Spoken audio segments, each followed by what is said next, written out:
Hello students, गोला maths के platform पर आपका एक बार फिर से स्वागत है। एक क्वेश्चन दिया हुआ है f ऑफ x बराबर √9 माइनस एक्स स्क्वायर। तो डोमेन और रेंज इसकी फाइंड आउट करनी है। बढ़िया सवाल है, इंपॉर्टेंट है, कंपटीशंस में भी खूब आता है और हमारे 10+2 एग्जाम में तो आते ही आते हैं। तो देखिए इसको कैसे लगाते हैं। इसको लगाने के लिए सबसे पहले हम जानते हैं कि किसी भी स्क्वायर रूट नंबर के अंदर अगर निगेटिव आ जाए तो वो नंबर सॉल्व नहीं होता है, फिर वो कॉम्प्लेक्स नंबर की कैटेगरी में चला जाता है। तो इसको सॉल्व करने के लिए दिए गए फंक्शन को हम यहां से इसका स्टार्ट होता है सॉल्यूशन। दिए गए फंक्शन को 0 के बराबर या 0 से बड़ा पुट करते हैं। तो देखिए हमारे पास फंक्शन क्या दे रखा है, √9 minus x square is greater than equal to 0। Square root हटाइए, इसके लिए हम क्या करेंगे, SBS दोनों पक्षों का वर्ग, स्क्वायरिंग ऑन बोथ साइड। तो मेरे को कितना मिल जाएगा, 9x square is greater than equal to 0। यहां इसके फैक्टर कर लेंगे, यानी 3 का स्क्वायर माइनस x का whole square is greater than equal to 0। तो फाइनली मुझे मिल जाएगा 3 माइनस एक्स और 3 plus x is greater than equal to 0। यहां मैंने वर्गांतर का सूत्र लगा दिया, a square minus b square का। तो यहां से मुझे दो फैक्टर मिल गए, एक मिल गया 3x is greater than equal to 0। तो यहां से x की वैल्यू आ जाएगी। अब यहां पर ये इनइक्वालिटी बन गई। इनइक्वालिटी को सॉल्व करने का तरीका आप सब पता होगा। हम क्या करेंगे, दोनों पक्षों में 3 को माइनस करेंगे, इधर से भी 3 को, 3 पॉजिटिव 3 नेगेटिव कैंसिल हो गया। x is greater than equal to -3, minus से दोनों पक्षों में हम मल्टीप्लाई करेंगे तो बीच की इनइक्वालिटी का सिंबल चेंज हो जाएगा। एक मेरे पास x की वैल्यू आ गई, x is less than equal to 3। Similarly दूसरी वैल्यू मेरे पास क्या आ जाएगी, x की दिया है 3 plus x is greater than equal to 0। दोनों पक्षों से हम 3 माइनस करेंगे तो 3 is greater than equal to -3। ये पॉजिटिव ये नेगेटिव कैंसिल हो गया। x is greater than equal to आ गया -3। एक इंटरवल मेरे पास ये आ गया। तो यहां से हमारे पास जो हमें निकालना का डोमेन निकालनी है, तो मेरे पास डोमेन कितनी निकल के आ जाएगी,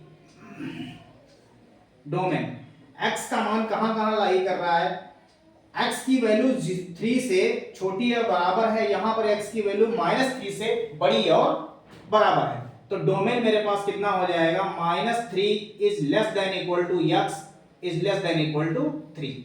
ये आ गई हमारी डोमेन। इसको हम अगर इंटरवल फॉर्म में लिखना चाहें तो r, इसको इंटरवल फॉर्म में क्या लिख सकते हैं, -3, 3 और दोनों तरफ क्लोज इंटरवल। ये हो गई इसकी डोमेन।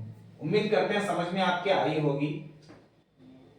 अगर आपको कोई डाउट रहे, कोई क्वेरी रहे तो आप कमेंट बॉक्स में जरूर लिखिएगा।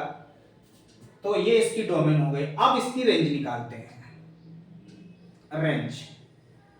रेंज निकालने का तरीका क्या है, देखिए कोई भी इंटरवल मेरे पास x, y की फॉर्म में है तो डोमेन वो कहलाता है, x की सारी वैल्यू जो हम अपनी तरफ से पुट करते हैं वो सारी डोमेन कहलाती हैं। और after putting the value of x, जो हम y गेट करते हैं, जो y हम प्राप्त करते हैं, वो हमारा कहलाता है रेंज।